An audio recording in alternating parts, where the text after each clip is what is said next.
So hey guys, welcome back to a new trading session with Spy Trader as we are looking the current position of Sensex 81,000 CE with 500 quantity with average buy price of 51. My simple expectation is it should give at least 200% return within 30 minutes because it's a monthly expiry option will decay heavily. Let's see what happens.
Now see guys, the trade management is very important as it touches the high of 80 and then come back to average price. Most of the trader will still hold it for same reward, but here we have to play very cleverly. We will cut the 75% of the quantity as it again touches the high of 80, or we will give the SL.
See guys, now it's coming back to high of 80. Now let book the 75% of profit and let's ride the leftover quantity. Now let's see what happen.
So here is the current situation, guys. It's still trading at 70 to 80 and not going upward. I am thinking of trailing SL to 65 to 70, so let's just watch.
I was just telling you guys importance of trailing SL, and now see guys how market are one step against of us. They don't even give second to cut the trade, and now it's trading near out cost, so let not wait again and give more profit. And here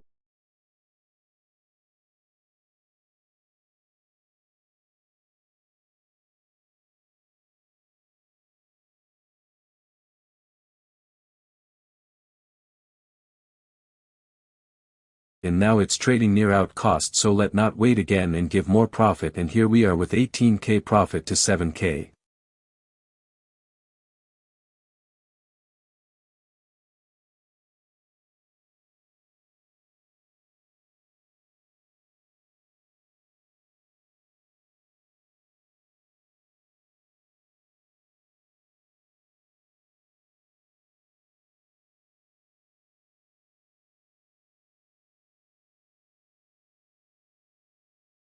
Number are not important to me guys, at least I was able to learn something and take decent profit. Hope you guys also learned something. I'm trying something new on this channel, so subscribe to the channel and join the Telegram channel for trading, link is in description.